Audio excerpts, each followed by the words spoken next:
तो भाई देखो, अब हम पढ़ेंगे स्कैवेंजिंग प्रोसेस। तो स्कैवेंजिंग क्या हुआ है? The process of cleaning the cylinder after expansion stroke. जैसे एक्सपेंड हुआ पावर होने के बाद, तो उसके बाद क्लीनिंग होता है ना, इस scavenging. Here the fresh fuel और mixture pushes the exhaust to exhaust port. ये किस में होता है स्कैवेंजिंग? टू स्टोक में होता है, ठीक है।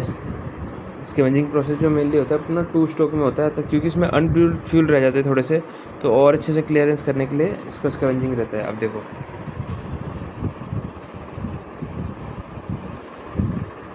जिससे हम ये प्रोसेस कर सकते हैं। स्क्वेंजिंग होती क्या है? स्क्वेंजिंग क्या है?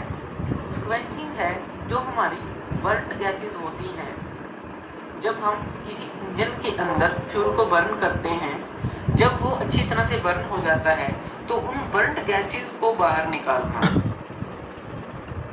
एफिशिएंटली, ताकि जो फ्रेश चार्ज है वो पूरा इंजन सिलेंडर के अंदर आ सके और बर्न गैसेस इसके अंदर ना रहें। अगर बर्न गैसेस हैं जो हमारी अच्छी तरह से बर्न हो चुकी हैं, अगर वो सिलेंडर के अंदर रहती हैं सक्शन स्ट्रोक के दौरान, तो वो उसके अंदर मिक्स हो जाती हैं, जिससे हमारा जो फ्यूल है वो डाइल्यूट हो जाता है और इंजन की एफिशिएंसी पे उसका फर्क पड़ता है।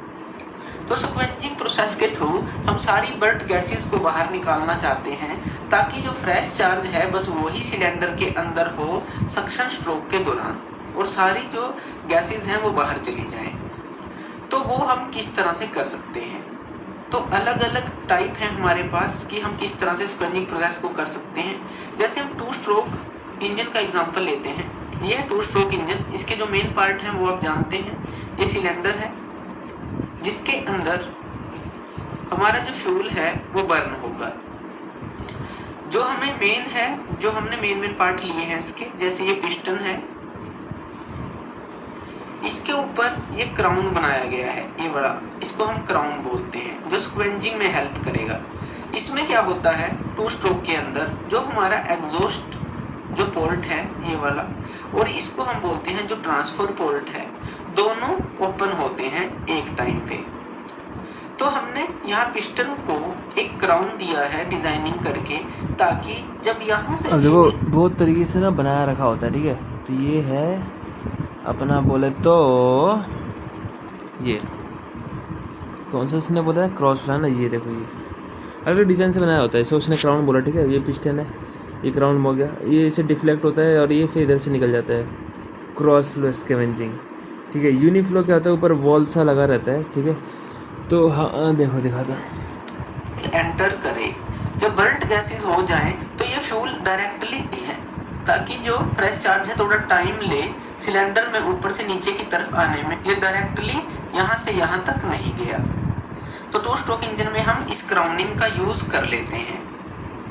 तो ये है क्रॉस फ्लो स्क्वेंजिंग। दूसरा है फोर स्ट्रोक इंजन्स में हम क्या कर सकते हैं, एक ही साइड पे इनलेट वाल्व लगा सकते हैं और एग्जॉस्ट वाल्व भी एक ही साइड में लगा सकते हैं, ऊपर नीचे। जैसे ऊपर एग्जॉस्ट वाल्व हम लगाते हैं, नीचे इनलेट वाल्व लगाते हैं। इसे कहते हैं अपना लूप स्कैवेंजिंग, ये रहा, ठीक है। ऊपर नीचे रहेगा, यहाँ से निकल जाएगा।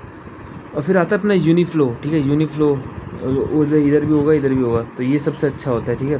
तो लिखा है uniflow system has the highest scavenging efficiency. देखो एक क्वेश्चन मैंने पढ़ा था 3D कंप्यूटिंग में बैठ के कि कौन सा इंजन का पार्ट सबसे ज़्यादा गर्म होता है, तो क्राउन। अब ये बता रहे क्राउन ये वाला होता है, तो इससे याद रखेंगे, इसको क्राउन भी कहते हैं, ठीक है। तो जो चार्ज है वो यहाँ पे और यहाँ क्लोज। देखो ये है क्रॉस स्कैवेंजिंग, ऐसा हो गया, लूप स्कैवेंजिंग ऐसा हो गया, और यूनिफ्लो स्कैवेंजिंग ऐसा हो गया, दिख रहा है। खुल ये साइड से निकल जाता होगा, दबता है, और ये साइड से। तो यूनिफ्लो का कहते हैं कि uniflow system has the highest scavenging efficiency. Okay, ये था ख़त्म।